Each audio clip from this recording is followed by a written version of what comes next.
flet prania juaj këtu për mua. Ne jemi këtu për të dëshmuar vullnetin ton. A ka mundësi të prisni? Nuk kemi mbledhur të bëjmë avokatisht. Nëse doni të zgjidhim këtë çështje. Kjo është shumë e thjeshtë. Për një zgjidhje konsensuale pozit-pozit. Unë nuk votoj kur për shëndimin e pakisë. Shqiptarët do të na gjykojnë të dy palëve në betejën e ardhshme elektorale. Duam garancinë, do të studioj ofertën, kopjen time të vetme sigurisht do t'i hap problemet tim të vetëm. Rrëzohet në parim propozimet e grupit të Partisë Socialiste. Të rinj dhe të vjetër në këtë legjislaturë do të përfshihen në shkrime ligjesh të reja të cilat do të ndryshojnë rregullat e lojës së funksionimit dhe organizimit të institucioneve në vend. Në këtë episod të Newsroom do të trajtojmë dakordsinë e Partisë Socialiste dhe të Partisë Demokratike për dy reforma të rëndësishme, kodin zgjedhor dhe reformen territoriale. Por Edi Rama dhe Sali Berisha kanë treguar gatishmërinë për të shkuar më tej. Hapjen e një kapitulli të ri negociatash për të rishkruar Kushtetutën e Republikës së Shqipërisë. Jam gati, skemi as i kompleks aty ne. Na duhet një cikël i ri reformimi. Kryeministri shfaqi oreksin politik sapo mori pushtetin për herë të katërt me një shumicë prej 83 mandatësh. Sali Berisha nuk ia zuri në fyt kundërshtarit të tij politik, përkundrazi, nuk shfaqi asnjë pengesë për të përsëritur historinë e 2008-s, por me kërkesa të tjera për sistemin zgjedhor. Në më shumë se 3 dekada pas zgjedhjeve të reja të para pluraliste, gati 3 dekada nga miratimi i Kushtetutës së Shqipërisë, ndërkohë që jemi në dekadën vendimtare të bashkimit përfundimtar me familjen europiane, na duhet një cikël i ri reformimi dhe riorganizimi për disa institucione të rëndësishme, ndër të cilat padyshim edhe për Kuvendin e Shqipërisë. Pas 10 legjislaturave dhe 1136 njerëzve të zgjedhur deputet në vitet e jetës demokratike, zbritja e numrit deputetëve të Kuvendit të Shqipërisë në të paktën 101 deputet, edhe më pak bujrum ta diskutojmë, do të kishte vetëm impakt pozitiv në më shumë se sa një aspekt. Prandaj ky ndryshim pozitiv kushtetues duhet të jetë një objektiv i yni. Nëse është problemi për të përcaktuar Senatin e Republikës në Kushtetut, po, jam gati, skemi as i kompleks aty ne. Sepse besojmë që është një institucion i dobishëm dhe jo duke rënduar buxhetin e takspaguesve, por duke zvogëluar numrin e deputetëve. Që vendi të bëhet me 2 dhoma. Të ketë dhomën e lartë Senatin dhe dhomën e Parlamentit. Unë jam dakord me këtë. Jam dakord me këtë variant. Sepse sa do pak, por në qoftë se ndërton Senatin, jo si një institucion bllokues, se me bllokim shteti nuk bëhet, nuk ndërtohet, por si një institucion frenues, do të themi në një farë mënyrë, atëherë i bën një të mirë vendit. Por a do të jenë dëshira për pushtet dhe vullosja e historisë më të forta se inati politik i 2 liderëve të cilët prej vitesh nuk i janë drejtuar në emër njëri tjetrit? Këtë mund ta bëj vetëm Ramaduro. Mirëmëngjes nga unë dhe nga bufi. Që e quhen Sali Berishën çdo ditë me emrin e simbolit më të arrirë të dijes, mençurisë. Ndërsa të mëdhejt janë në kërkim për të gjetur guximin të shtrëngojnë duart e kallura politikisht, të vegjëlit pranë tyre kanë gjetur gjuhën e konsensusit, të paktën deri tek ngritja 2 komisioneve të posaçme për reformat zgjedhore dhe reformën territoriale. Mbyllet votimi. 113 vota pro, 0 abstenime, 3 vota kundër. 32 deputet të maj dhe të djath kanë oken që pas 9 muajsh të kenë bebe në tyre parlamentare, produktin final konsensual. Socialistët kanë vënë në jetë skemën e tyre që zgjedhorja dhe territoriala të diskutohen dhe të zhvillohen në të njëjtën kohë. duke e lënë të hapur mundësinë për të ndikuar në dokumentat reciproke. Edhe demokratët nuk janë larg kësaj teze. Duhet një reformë territoriale, një ndarje re territoriale. Ka 3 vjet që është një projekt ligj i Partisë Demokratike i konsultuar në terren, që çon në 95-96 bashki. Edhe pse është hapur të dëgjoj bashkëpunëtorët në komision, burimet konfirmojnë për A2CNN se objektivi i socialistëve është reduktimi i bashkive, pothuajse në përgjysmimin e numrit të tyre në vend, por pa prekur të voglat në respekt të minoriteteve. Këtu palët ndahen. Unë e kam thënë që ne jemi të bindur që reforma do një tjetër fazë, por me më pak bashki, jo me më shumë, po kjo kërkon konsensus me një pjesë të pakicës. Për bashkit jo, nuk kemi për zvogëlimin e numrit. Më shumë, më pak? Jo, unë them të jenë më shumë, por ne kemi vu një kusht që është pranuar. Kushti ynë është që në Komisionin për Reformën Zgjedhore të jetë Odiri, në i pranishëm në tani boj, në Komisionin për Reformën Territoriale të jenë ekspertet e autoritetit, e Kongresit të autoritetet rajonale dhe lokale të Europës, pranë Këshillit të Europës.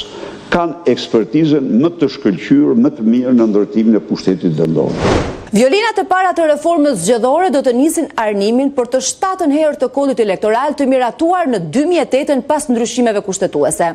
Objektivi i punës nuk ndryshon shumë nga iniciativat e viteve të mëparshme, kur rekomandimet e Odirit vese zën pal njëra tjetrën.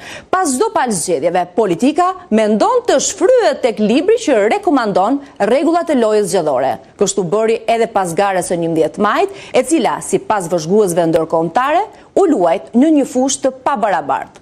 Natyrshëm do të shikohen dhe penalitetet dhe të gjitha kufizimet e mundshme, por të mos harrojmë që jo për si thua së bashku me ujin e ndotur të hedhim dhe fëmijën. Nuk ka qëllim kodi zgjedhor të paralizojë shtetin 2 vjet, se Shqipëria ka 1-2 vjet zgjedhje. Komandimet e Odirit, standardet ndërkombëtare, patjetër edhe opsione më përforcuese që garantojnë transparencë më të madhe. Të gjitha rekomendimet që përmbajnë në këtë raport, por dhe në raportet paraardhës që kanë ngel pa adresuar, janë të rëndësishme në mënyrë që fusha lojës të kthehet e barabartë.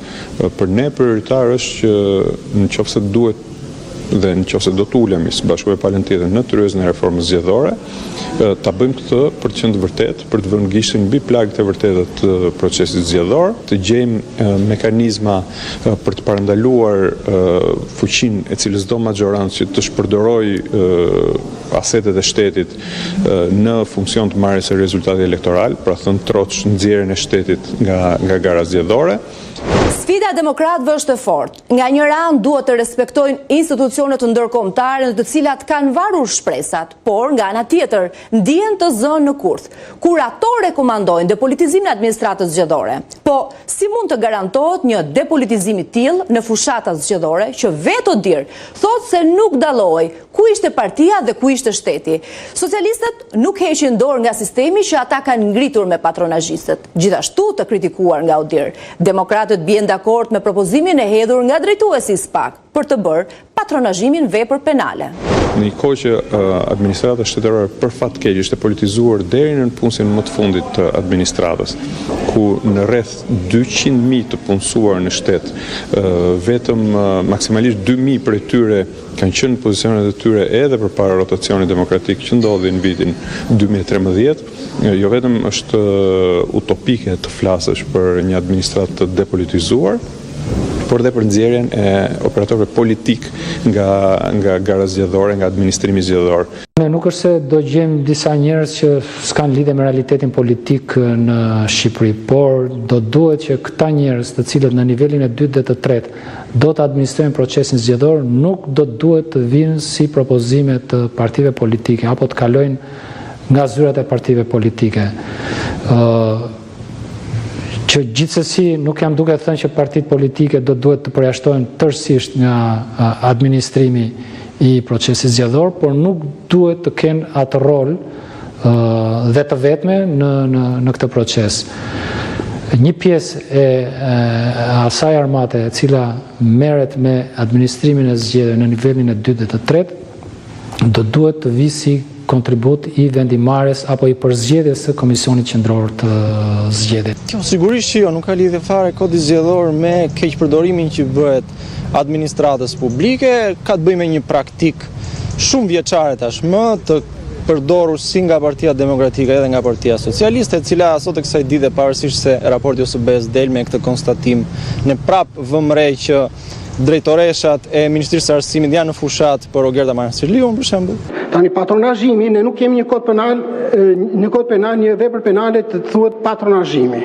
Penalizojeni si kuvend, edhe ne të ushtrojmë ndjekjen penale. Kriminalizimi i patronazhimit në këtë lloj forme dhe në këtë matësi që kemi parë ngelet një zgjidhje, duhet parë që zgjidhja të mos jetë vetëm në letër, por zgjidhja të jetë efikase, sepse nuk mund të rrezikojmë që sikundër ju referuat propozimit të krevut Spakut që ne ta bëjmë vepër penale, më pas ne ta kemi kthyer në vepër penale dhe dëgjojmë raportimin e krevut Spakut që ne jemi vetëm 20 prokurorë dhe nuk kemi çfarë të bëjmë përballë 200.000 patronazhistë, që mund të ketë kjo një të vërtet të saj. Kështu që sfidë për Komisionin e Reformës ngelet jo vetëm gjetja e mekanizmeve që funksionojnë në letër, por gjetja e mekanizmeve që do të funksionojnë në praktikë. Patronazhimi është një funksion politik me antarësinë e Partisë Socialiste, nuk ka të bëjë me atë koncept që përdoret rëndom në politik.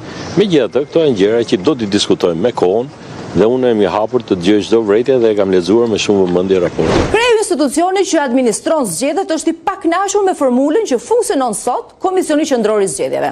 Tani që përfunduan zgjedhjet, ky pretendim nuk është një shqetësim i madh për politikën, por kur i kalojnë ethet elektorale, nxitojnë të drejtojnë gishtin ndaj atyre që nuk janë të vetët në këtë institucion.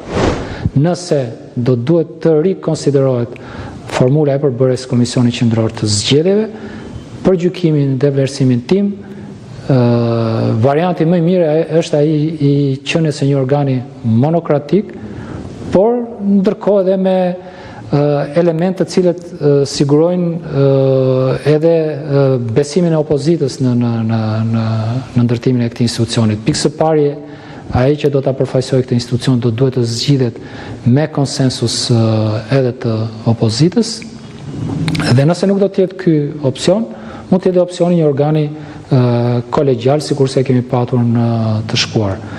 Nëse shumica politike përfshi këtu edhe opozitën, jo vetëm majorancën qeverisë, mendon që kjo është formulë e mirë, aktualja, ka nevojë për të përmirësuar në kuptim të përcaktimit qartë të kompetencave dhe të kufive të secilës prej 3 strukturave apo organeve të Komisionit Qendror të Zgjedhjeve, të Komisionerit Shtetëror për Zgjedhjet, të Komisionit Rregullator dhe të Komisionit të Ankimeve dhe Sanksioneve. Nëse kjo do të jetë formula më e përshtatshme, pra formula me 3 trupa të cilat bashkëveprojnë apo me një trup të vetme kolegjale, apo formula e propozuar së fundit dhe nga Komisioneri Shtetëror i Zgjedhjeve, i cili propozon një organ monokratik ku një person i vetëm të jetë edhe ai që bën rregullat dhe ai që siguron zbatimin e tyre. Kjo është çështje që është herët për ta diskutuar, ngelet për të diskutuar në tryezën e reformës dhe sigurisht për sa të jetë në dorën tonë ne do të jemi mbështetës dhe bashkëpunues në mënyrë që Komisioni Qendror i Zgjedhjeve në çfarëdo lloj formati që të jetë, të jepen kapacitetet e duhura, të jepet suporti i duhur. Edhe pse i kanë përfshirë në Komisionin e Reformës Zgjedhore, partitë të vogla në parlament, mendojnë se kur është koha për të shtypur më të pafuqishmit politikisht, si gjithmonë, Partia Socialiste dhe Partia Demokratike bëhen bashkë, duke hartuar rregulla në interes të tyre dhe në kurriz të qytetarëve. Në pamundësi për të matur me ta, më të veçët e parlamentit do të përshtaten me skemin e më të mëdhenjve. Është një marrëveshje e cila është totalisht absurde në fakt, sepse një parti parlamentare e cila merr pjesë në këtë komision do duhet normalisht kishte edhe drejtën e votës. Nuk bën asnjë sens që si thua të jetë aty thjesht në funksionin këshillimor, si të ishte një OJQ apo një institucion e themi i caktuar. Jemi parti politike, jemi votuar për të qenë aty dhe detyrimisht është fare normale që të kemi të drejtën e votës, edhe pse është një votë e vetme. Dëshmon një farë mënyrë edhe frikën që kanë si njëra palë edhe tjetra ndaj qasjes tonë, që është gjithmonë parimore, Xhanëm është gjithmonë një qasje e hapur dhe publike, ne nuk kemi bërë dhe s'kemi ndërmend të bëjmë ndonjëherë, le të themi, marrëveshje nën tavolinë me asnjë prej palëve. Nuk është tryeza e reformës, asnjë reforme, vetëm reformë zgjedhore, nuk mund të jetë një pazar që Partia Demokratike ofron diçka ose sakrifikon diçka në mënyrë që ta bëjë dhe Partia Socialiste. Partia Demokratike ulet në tryezë që t'i apelohet parimeve, t'i apelohet standardeve më të larta, të cilat ODIHR-i ka, të cilat Komisioni i Venecias i ka përcaktuar, dhe të gjitha propozimet tona të jeni të sigurta që kanë për të reflektuar këto standarde, dhe i kërkojmë asgjë më shumë dhe asgjë më pak edhe palës tjetër që të apelohet të këto standarde. Besoj që nëse ky do të jetë udhërfysi i punës tonë, atëherë ka për të patë një produkt që do të jetë jo vetëm konsensual, por që ka për të vlerësuar Shqipërisë. Nga njëra anë, socialistët do të duhet të përmbahen nga arroganca e pushtetit në parlament dhe të shtrinë dorën për konsensus. Por, nga ana tjetër, kanë presionin e objektivit elektoral për të kapur afatet e integrimit. Për këtë arsye, me nxitim, deri për festat e fundvitit, duhet të miratojnë ligjin për financimin e partive politike. Brenda 31 dhjetorit duhet kemi gati draftin për ligjin e financimit partive politike. Pra aq kohë sa partitë financohen nga burrime të panjohura, pra aq kohë sa harxojnë në fushat miliona euro dhe nuk japin llogari askund, atëre të njëjtat problematika me proceset zgjedhore do përsëriten. Ndërkombëtarët nga Venecia dhe ODIHR mendojnë që në Shqipëri nuk është problem shkrimi i ligjeve, por ndryshimi i tyre në mënyrë të njëanshme si dhe zbatimi i tyre. Berisha kërkon t'i marrë Ramës në tavolinë dakordsinë për rikthimin e formulës së koalicioneve të përbëra parazgjedhore. Demokratët kërkojnë zhbërjen e 5 tetorit të 2020-s ose të ndryshojë sistemi zgjedhor. I besuari Edi Ramës për zgjedhoren, Damian Gjiknuri është elastik përsa i përket tryezave. Nuk ka fitore në tavolinë, por duhet të luhet loja, tha ai, ndërsa dikur në negociatat të mëparshme do të shprehej pse duhet t'i japim avantazhin që e kanë krijuar. Është një element kyç i sistemit zgjedhor, i këtij që kemi aktualisht, edhe forma e koalicioneve siç i kishim përpara ndërhyrjes së njëanshme, dhe nëse flasim për barazi shancesh, barazi mundësish, për garë zgjedhore në të cilën nuk niset shteti përpara dhe më pas cila do parti opozitare të konkurrojë shtetin dhe majorancën në pushtet, atëherë duhet ulemi pa paragjykime dhe të shkruajmë nga e para rregulla të barabarta për të gjithë. Nëse kemi një sistem për të cilin mund të bijem dakord ose mund të mos bijem dakord, që është një sistem zgjedhor që duhet të implementohet me të mirat dhe me të këqijat e veta, koalicionet parazgjedhore në këtë sistem që kemi ishin dhe janë element kyç i sistemit dhe nuk mund ndryshojnë në mënyrë të njëanshme. Gjë është në tavolinë, ne edhe herën e fundit e ndryshuam sistemin zgjedhor bazuar kryesisht në kërkesat e Partisë Demokratike, sepse dhe ndryshimi i formulimit apo i përbërjes së listës zgjedhore me një pjesë të mbyllur dhe një pjesë të hapur është pjesë e sistemit zgjedhor. Ne jemi të hapur për të gjykuar çfarë do të jetë varianti më i mirë, dhe kjo mbase lidhet në çik dhe me reformën territoriale, nëse do të ketë Shqipëria një ndarje tjetër politike administrative, kjo gjë mbetet për të parë dhe natyrshëm sistemi zgjedhor do të reflektojë atë ndarje. Interesin e partive të vogla duhet të ishte një sistem, le të themi, proporcional me prag të ulët. Ndërkohë, sikur do kthehen në sistem mazhoritar, ne do kishim mundësi fare të hynim në kuvend. 81 vjeçari Sali Berisha dhe forca që udhëheq është lodhur në opozit. Numrat jo flasin për ndryshim që prej 2021-shit, por ndryshimin u pengon sistemi zgjedhor. Por Adysianen, ai tregoi që ka një formulë të preferuar. Tani se kush është sistemi, unë kam qenë gjithim për proporcional të pastër. Ka tjerë që janë për mazhoritar, të dy palët janë. Më shumë janë proporcional i pastër. Dëshirat politike janë larg mundësive të kartonave për të bërë bashk 94 vota. Por projektet e shumta të socialistëve që pritet të prekin shumë institucione, mund t'i bëjnë ata më të ndjeshëm ndaj tavolinave të rumbullakta. Sinjalin e parë Sali Berishës ja dha Tauland Balla. Kam dëgjuar që kryetari i Partisë Demokratike ka komentuar lidhur edhe me propozimet tona sa i përket reformimit të kuvendit sa i përket numrit, madje ka dalë dhe me një propozim për të pasur një senat. Le të diskutohen të gjitha këto si pjesë e Komisionit të posaçëm të reformës zgjedhore. Është për të përshëndetur fakti që edhe ju pas propozimit ton vini dhe ju me propozimet tuaja, të gjitha këto duhen diskutuar. Nuk parashikon as pak në asnjë rrethon uljen time me Edi Ramën.